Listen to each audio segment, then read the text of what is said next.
We all have ideas. We see problems all around us and we think, hey, I could totally fix that. But what's the real difference between just a random thought and a $1 billion business? Well, today, we're going to break down 7 key observations from super successful founders that can dramatically, and I mean dramatically, increase an idea's chance of making it big. Let's dig in and find out what separates the ideas that take off from the ones that just fizzle out. Right? This is the question that keeps every aspiring entrepreneur up at night. You've got a whole notebook, maybe a notes app on your phone, just brimming with potential. But which one of those ideas is the one? How do some people seem to spin these concepts into gold while so many others just never get off the ground? Let's try and solve that mystery. So everything, and I mean everything, starts with the core idea. Before you build a team or a website or anything else, you have to get this foundation right. So these first 2 secrets are all about forging a core for your business that is basically unbreakable. Okay, this is the first, and honestly, it might be the most critical test for any idea you have. You need to be selling aspirin, not vitamins. Now, let me explain what that means. Think about it. When you have a splitting headache, finding an aspirin is a mission. It's urgent. You will actively go out and look for a solution, like right now. A vitamin, on the other hand, it's a nice to have. Sure, it's good for you, but you can easily skip a day, maybe even a week, and nothing really bad happens. The takeaway here is so simple but so powerful. Painkiller markets are always bigger and way more motivated than vitamin markets. You've got to solve an urgent pain. So you have to ask yourself, and you have to be really honest, are you solving a real desperate problem for someone? Or are you just adding a nice layer of polish to something that's already kind of okay? Because believe me, the answer to that one question can change absolutely everything. Okay, on to secret number 2. We've all been taught in business school or online about the unique selling proposition, right? The classic USP. But what if I told you that in today's world, that definition is completely wrong? Yeah, forget selling for a second and think show off. Is your product a unique show-off proposition?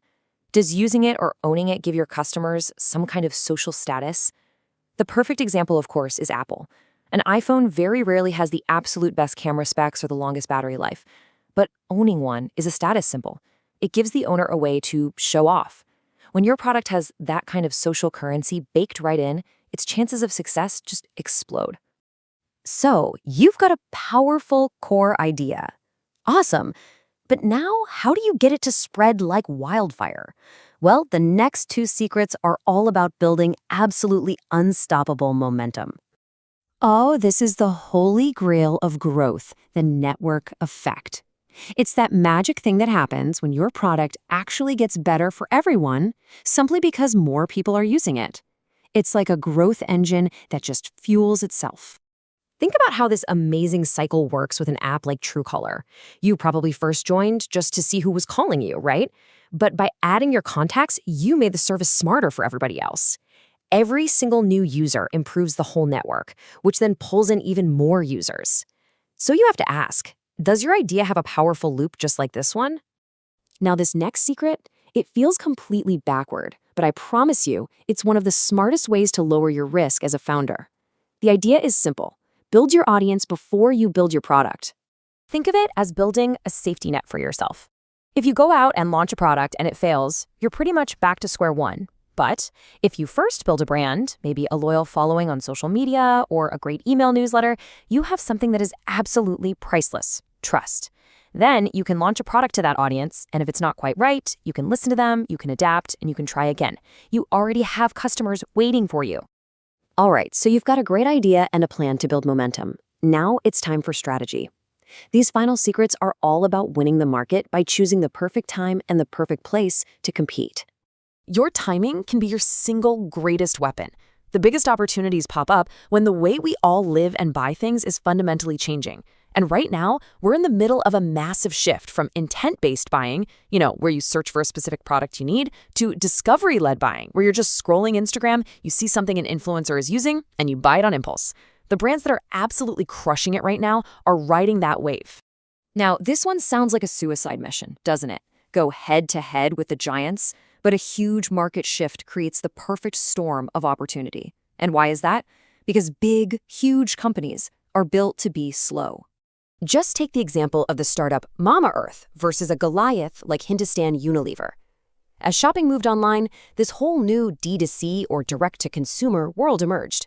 Unilever, with its massive, complex, old-school supply chains, just couldn't adapt quickly. But Mama Earth, it was built for this from day one. By riding that wave, they built a business worth over $1 billion in a market that literally everyone thought was completely locked down. And now for the final and maybe the most powerful secret of them all. Your goal isn't just to win a customer for a day. It's to make your product so essential, so convenient, that the idea of going back to the old way feels genuinely painful. I mean, just think about booking a flight. Can you even imagine going back to the old way? Driving to a travel agent, waiting in that long line? Of course not. Booking online is so much better that we'd probably pay more just to avoid the old hassle.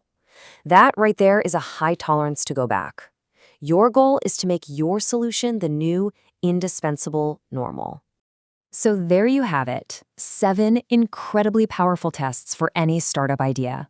Now let's put them all together into a final checklist that you can apply to your very own concepts.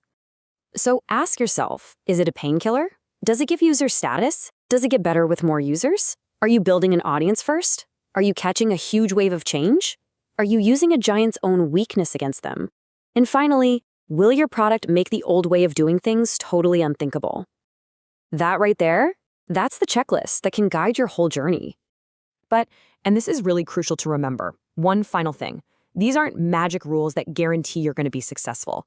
As the person who came up with this framework says, they're just observations, powerful patterns designed to stack the odds in your favor, not some foolproof formula. And that leads us to the final question, and this one's for you. Think about your best idea right now. Which one of these 7 secrets is its strongest pillar? Is it just one? Is it a powerful combination of a few of them?